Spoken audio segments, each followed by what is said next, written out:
हाथे मेहंदी महावरे रचाली हलू हाथे मेहंदी महावरे रचाली हलू घरे दोसरा के जाके बसाली हलू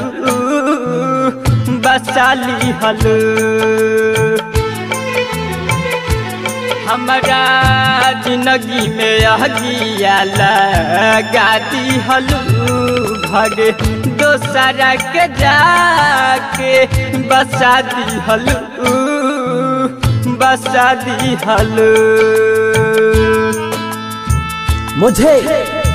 मुझे मोहब्बत कम बेशुमार मिला। मुझे मोहब्बत कम बेशुमार मिला।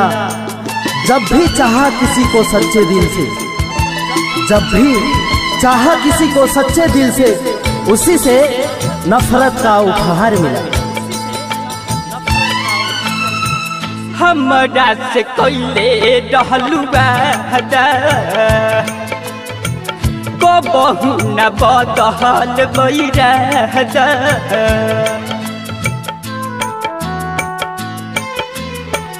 हमरा से कोइले रहलू वादा को बहु न बदल मैरादा दिलवा में हमारा अगिया लगा के खुश बारू जान घर दूसरा के बसा के काहे हमारा के छोड़ दी हलू नाता दोसरा से जोड़ली हलू हमारा सर पे कफना उठा दी हलू हमारा सर पे कफना उठा दी हलू घर दोसरा के जाके बसाली हलू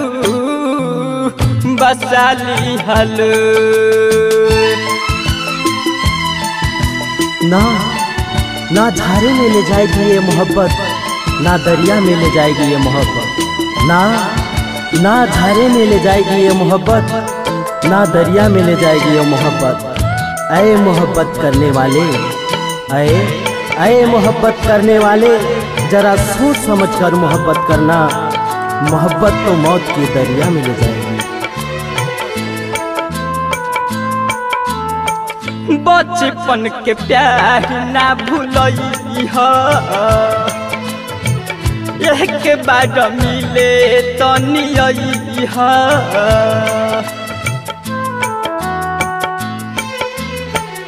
बचपन के प्यार ना भूलई हो, एक बार मिले तो नियई हो। रहिया तुहार हम देखत बानी, दिल रहलू फोटो देखत बानी, दिल धर के जान हमरो दया आवत नइखे का तोहरो। अपने हाथ जहरिया पिया दिहलू, अपने हाथ जहरिया पिया दिहलू घर दोसरा के जाके बसा दिहलू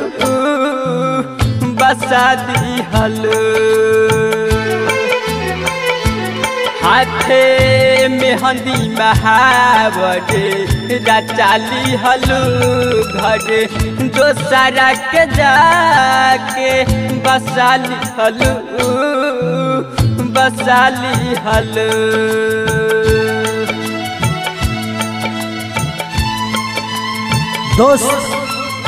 दोस्त साथी मितवा, दोस्त साथी मितवा, अब ना कोई दिलदार है। दोस्त साथी मितवा, अब ना कोई दिलदार है। इश्क ना कर, इश्क ना करो, ये इश्क बड़ा बेकार है।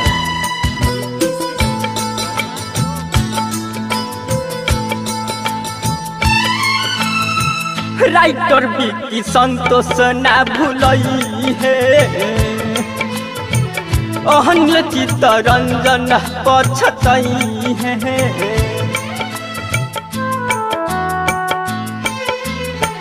राइटर बिकी संतोष ना भूलई है विजय राधे श्याम पछतई है हमारा सपना में माटी मिलैलू जान के तू हमारा हाज में डुबैलू काहे हम के विसार दिहलू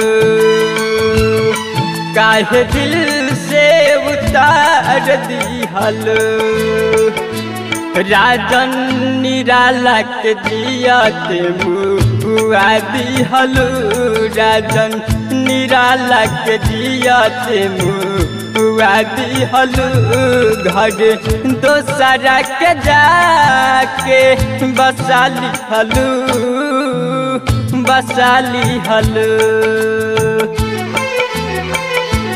हाथे मेहंदी महावरे रचाली हलू घरे दोसरा के जाके बसाली हलू